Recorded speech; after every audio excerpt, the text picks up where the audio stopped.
Vanity Fair by William Makepeace Thackeray. Chapter 53. A Rescue and a Catastrophe. Friend Rawdon drove on then to Mr. Moss's mansion in Cursitor Street and was duly inducted into that dismal place of hospitality.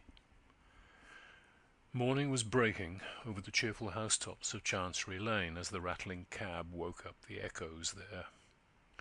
A little pink-eyed boy with a head as ruddy as the rising morn let the party into the house, and Rawdon was welcomed to the ground-floor apartments by Mr. Moss, his travelling companion and host, who cheerfully asked him if he would like a glass of something warm after his drive.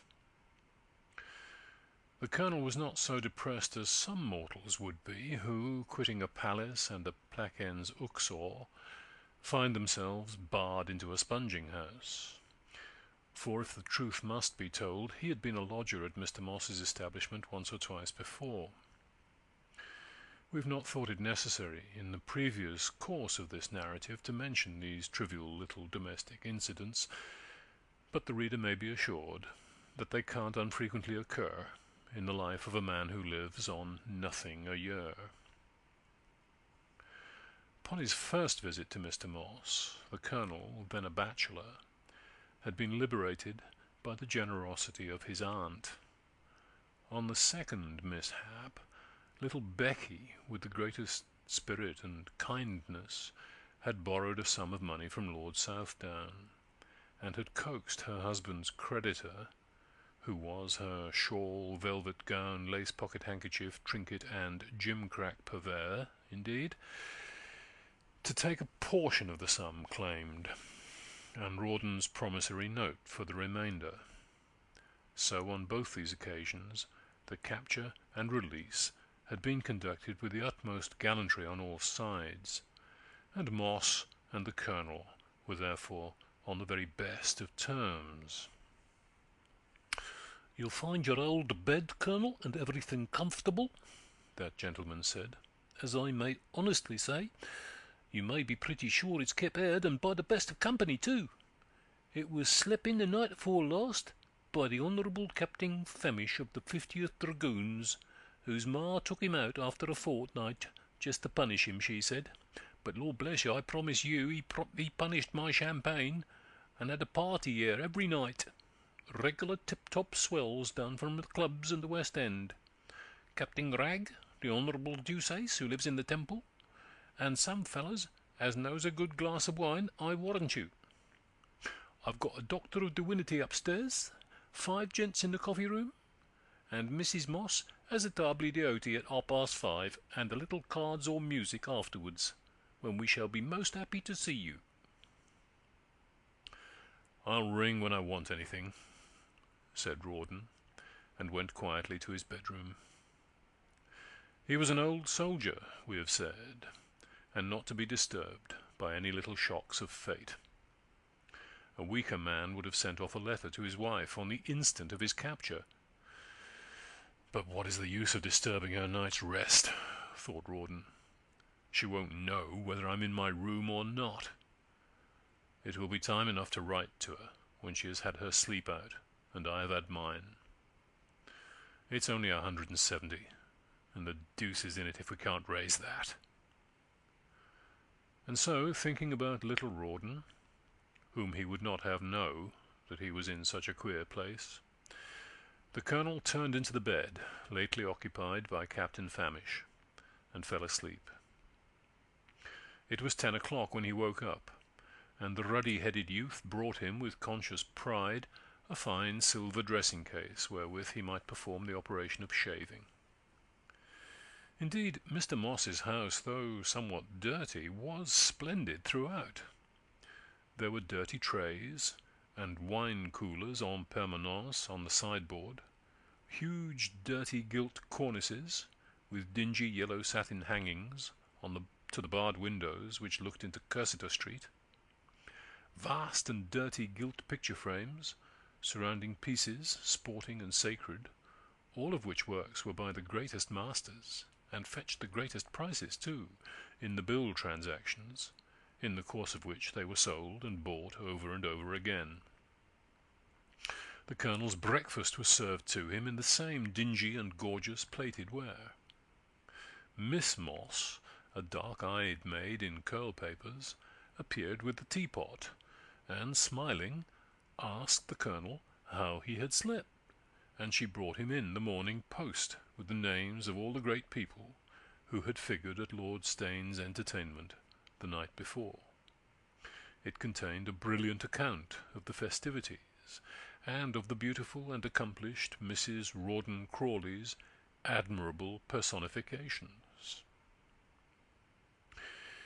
After a lively chat with this lady, who sat on the edge of the breakfast table in an easy attitude, displaying the drapery of her stocking, and an ex-white satin shoe which was down at heel, Colonel Crawley called for pens and ink and paper, and being asked how many sheets, chose one which was brought to him between Miss Moss's own finger and thumb.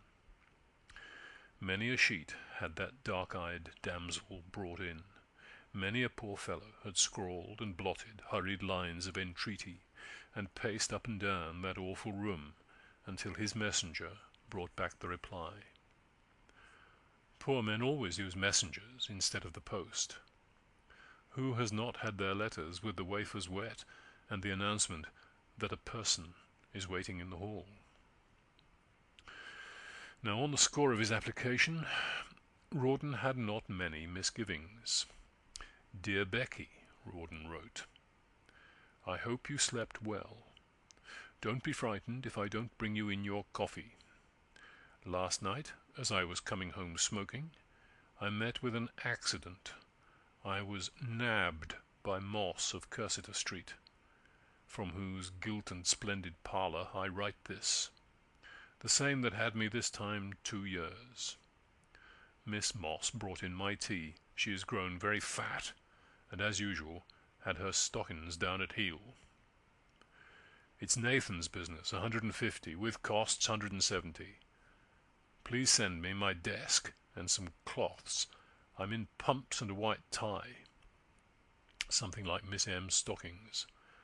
I've 70 in it, and as soon as you get this, drive to Nathan's, offer him 75 down, and ask him to renew. Say I'll take wine. We may as well have some dinner sherry, but not pictures, they're too dear. If he won't stand it, take my ticker and such of your things as you can spare, and send them to Ball's. We must, of course, have the sum tonight. It won't do to let it stand over, as tomorrow's Sunday. The beds here are not very clean, and there may be other things out against me. I'm glad it ain't Rawdon's Saturday for coming home. God bless you. Yours in haste, R.C. P.S. Make haste and come."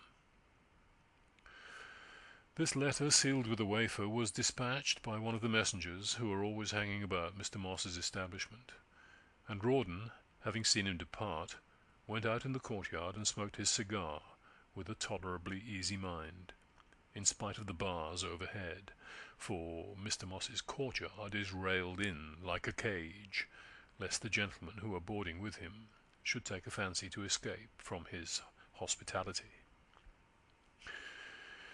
3 hours, he calculated, would be the utmost time required before Becky should arrive and open his prison doors, and he passed these pretty cheerfully in smoking, in reading the paper, and in the coffee-room with an acquaintance, Captain Walker, who happened to be there, and with whom he cut for sixpences for some hours, with pretty equal luck on either side. But the day passed away, and no messenger returned, no Becky. Mr. Moss's table d'hôte was served at the appointed hour of 5:30, when such of the gentlemen lodging in the house as could afford to pay for the banquet came and partook of it in the splendid front parlour before described, and with which Mr. Crawley's temporary lodging communicated, when Miss Hem, as her papa called her, appeared without the curl-papers of the morning, and Mrs. Hem did the honours of a prime boiled leg of mutton and turnips, of which the Colonel ate with a very faint appetite. Asked whether he would stand a bottle of champagne for the company, he consented, and the ladies drank to his health, and Mr. Moss, in the most polite manner, looked towards him. In the midst of this repast, however, the doorbell was heard. Young Moss, of the ruddy hair, rose up with the keys and answered the summons, and coming back, told the Colonel that the messenger had returned with a bag, a desk, and a letter, which he gave him. "No ceremony, Colonel, I beg," said Mrs. Moss, with a wave of her hand, and he opened the letter rather tremulously. It was a beautiful letter, highly scented, on a pink paper, and with a light green seal. "Mon pauvre cher petit," Mrs. Crawley wrote. "I could not sleep one wink for thinking of what had become of my odious old monstre, and only got to rest in the morning after sending for Mr. Blench, for I was in a fever, who gave me a composing draught and left orders with Finette that I should be disturbed on no account. So that my poor old man's messenger, who had bien mauvaise mine, Finette says, and sans toi le Genièvre, remained in the hall for some hours, waiting my bell. You may fancy my state when I read your poor dear old ill-spelled letter. Ill as I was, I instantly called for the carriage, and as soon as I was dressed, though I couldn't drink a drop of chocolate, I assure you I couldn't without my monstre to bring it to me, I drove ventre à terre to Nathan's. I saw him, I wept, I cried, I fell at his odious knees. Nothing would mollify the horrid man. He would have all the money, he said, or keep my poor monstre in prison. I drove home with the intention of paying that triste visite chez mon oncle, when every trinket I have should be at your disposal, though they would not fetch £100, for some, you know, are with ce cher oncle already, and found Milord there with the Bulgarian old sheep-faced monster, who had come to compliment me upon last night's performances. Paddington came in too, drawling and lisping and twiddling his hair. So did Champignac and his chef, everybody with foison of compliments and pretty speeches, plaguing poor me, who longed to be rid of them, and was thinking every moment of the time of mon pauvre prisonnier. When they were gone, I went down on my knees to Milord, told him we were going to pawn everything, and begged and prayed him to give me £200. He pished and pshawed in a fury, told me not to be such a fool as to pawn, and said he would see whether he could lend me the money. At last he went away, promising that he would send it me in the morning, when I will bring it to my poor old monster with a kiss from his affectionate Becky. I am writing in bed. Oh, I have such a headache and such a heartache." When Rawdon read over this letter, he turned so red and looked so savage that the company at the table d'hôte easily perceived that bad news had reached him. All his suspicions, which he had been trying to banish, returned upon him. She could not even go out and sell her trinkets to free him. She could laugh and talk about compliments paid to her whilst he was in prison. Who had put him there? Wenham had walked with him. Was there... He could hardly bear to think of what he suspected. Leaving the room hurriedly, he ran into his own, opened his desk, wrote 2 hurried lines which he directed to Sir Pitt or Lady Crawley, and bade the messenger carry them at once to Gaunt Street, bidding him to take a cab and promising him a guinea if he was back in an hour. In the note he besought his dear brother and sister, for the sake of God, for the sake of his dear child and his honour, to come to him and relieve him from this difficulty. He was in prison, he wanted £100 to set him free. He entreated them to come to him. He went back to the dining-room after dispatching his messenger and called for more wine. He laughed and talked with a strange boisterousness, as the people thought. Sometimes he laughed madly at his own fears and went on drinking for an hour, listening all the while for the carriage which was to bring his fate back. At the expiration of that time, wheels were heard whirling up to the gate. The young janitor went out with his gate keys. It was a lady, whom he let in at the bailiff's door. "Colonel Crawley," she said, trembling very much. He, with a knowing look, locked the outer door upon her, then unlocked and opened the inner one, and calling out, "Colonel, you're wanted," led her into the back parlour, which he occupied. Rawdon came in from the dining parlour, where all those people were carousing, into his back room, a flare of coarse light following him into the apartment where the lady stood, still very nervous.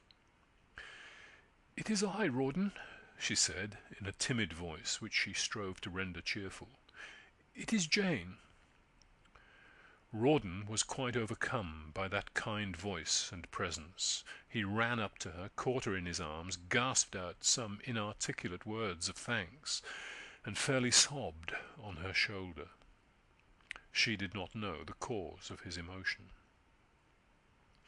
The bills of Mr. Moss were quickly settled, perhaps to the disappointment of that gentleman who had counted on having the Colonel as his guest over Sunday at least, and Jane, with beaming smiles and happiness in her eyes, carried away Rawdon from the bailiff's house, and they went homewards in the cab in which she had hastened to his release. "Pitt was gone to a parliamentary dinner," she said, when Rawdon's note came, "and so, dear Rawdon, I came myself." And she put her kind hand in his. Perhaps it was well for Rawdon Crawley that Pitt was away at that dinner. Rawdon thanked his sister 100 times, and with an ardour of gratitude which touched and almost alarmed that soft-hearted woman. "Oh," said he, in his rude, artless way, you don't know how I'm changed since I've known you and little Rawdy. I'd like to change, somehow. You see, I want to be—" He did not finish the sentence, but she could interpret it. And that night after he left her, and as she sat by her own little boy's bed, she prayed humbly for that poor way-worn sinner. Rawdon left her and walked home rapidly. It was 9 o'clock at night.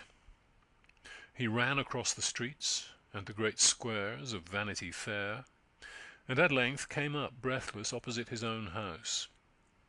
He started back and fell against the railings, trembling as he looked up. The drawing-room windows were blazing with light. She had said that she was in bed and ill. He stood there for some time, the light from the rooms on his pale face. He took out his door-key and let himself into the house. He could hear laughter in the upper rooms. He was in the ball dress in which he had been captured the night before. He went silently up the stairs, leaning against the banisters at the stair head. Nobody was stirring in the house. Besides, all the servants had been sent away. Rawdon heard laughter within, laughter and singing. Becky was singing a snatch of the song of the night before. A hoarse voice shouted, "Brava! Brava!" It was Lord Steyne's. Rawdon opened the door and went in. A little table with a dinner was laid out, and wine and plate. Steyne was hanging over the sofa on which Becky sat. The wretched woman was in a brilliant full toilette, her arms and all her fingers sparkling with bracelets and rings, and the brilliants on her breast which Steyne had given her. He had her hand in his, and was bowing over it to kiss it, when Becky started up with a faint scream, as she caught sight of Rawdon's white face. At the next instant she tried a smile, a horrid smile, as if to welcome her husband, and Steyne rose up, grinding his teeth, pale and with fury in his looks. He too attempted a laugh, and came forward holding out his hand. "What? Come back? How d'ye do, Crawley?" he said, the nerves of his mouth twitching as he tried to grin at the intruder. There was that in Rawdon's face which caused Becky to fling herself before him. "I am innocent, Rawdon," she said. "Before God, I am innocent." She clung hold of his coat, of his hands. Her own were all covered with serpents and rings and baubles. "I am innocent. Say I am innocent," she said to Lord Steyne. He thought a trap had been laid for him, and was as furious with the wife as with the husband. "You innocent, damn you!" he screamed out. "You innocent? Why, every trinket you have on your body is paid for by me. I've given you thousands of pounds which this feller has spent, and for which he has sold you. Innocent? By God, you're as innocent as your mother, the ballet girl, and your husband, the bully. Don't think to frighten me as you've done others. Make way, sir, and let me pass." And Lord Steyne seized up his hat, and with flame in his eyes and looking his enemy fiercely in the face, marched upon him, never for a moment doubting that the other would give way. But Rawdon Crawley, springing out, seized him by the neckcloth, until Steyne, almost strangled, writhed and bent under his arm. "You lie, you dog," said Rawdon. "You lie, you coward and villain." And he struck the peer twice over the face with his open hand, and flung him, bleeding, to the ground. It was all done before Rebecca could interpose. She stood there trembling before him. She admired her husband, strong, brave, and victorious. "Come here," he said. She came up at once. "Take off those things." She began, trembling, pulling the jewels from her arms and the rings from her shaking fingers, and held them all in a heap, quivering and looking up at him. "Throw them down," he said, and she dropped them. He tore the diamond ornament out of her breast and flung it at Lord Steyne. It cut him on his bald forehead. Steyne wore the scar to his dying day. "Come upstairs," Rawdon said to his wife. "Don't kill me, Rawdon," she said. He laughed savagely. "I want to see if that man lies about the money as he has about me. Has he given you any?" "No," said Rebecca. "That is—" "Give me your keys," Rawdon answered, and they went out together. Rebecca gave him all the keys but one, and she was in hopes that he would not have remarked the absence of that. It belonged to the little desk which Amelia had given her in early days, and which she kept in a secret place. But Rawdon flung open boxes and wardrobes, throwing the multifarious trumpery of their contents here and there, and at last he found the desk. The woman was forced to open it. It contained papers, love letters many years old, all sorts of small trinkets and women's memoranda. And it contained a pocketbook with banknotes. Some of these were dated 10 years back, too, and one was quite a fresh one. A note for £1,000, which Lord Steyne had given her. "Did he give you this?" Rawdon said. "Yes," Rebecca answered. "I'll send it to him today," Rawdon said. For day had dawned again, and many hours had passed in this search. "And I will pay Briggs, who was kind to the boy, and some of the debts. You will let me know where I shall send the rest to you." "You might have spared me £100, Becky, out of all this. I have always shared with you." "I am innocent," said Becky. And he left her without another word. What were her thoughts when he left her? She remained for hours after he was gone, the sunshine pouring into the room, and Rebecca sitting alone on the bed's edge. The drawers were all opened, and their contents scattered about, dresses and feathers, scarfs and trinkets, a heap of tumbled vanities lying in a wreck. Her hair was falling over her shoulders, her gown was torn where Rawdon had wrenched the brilliance out of it. She heard him go downstairs a few minutes after he left her, and the door slamming and closing on him. She knew he would never come back. He was gone forever. Would he kill himself? She thought. Not until after he had met Lord Steyne. She thought of her long past life and all the dismal incidents of it. Ah, how dreary it seemed, how miserable, lonely, profitless. Should she take laudanum and end it too, have done with all hopes, schemes, debts, and triumphs? The French maid found her in this position, sitting in the midst of her miserable ruins with clasped hands and dry eyes. The woman was her accomplice, and in Steyne's pay. "Mon Dieu, madame, what has happened?" she asked. What had happened? Was she guilty or not? She said not.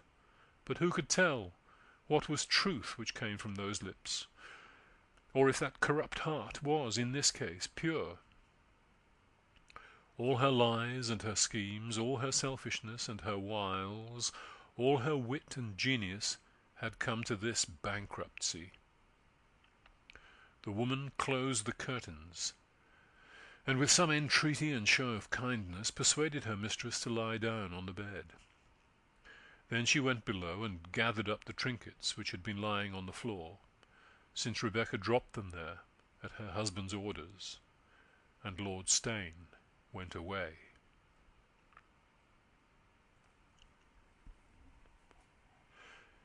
End of chapter 53.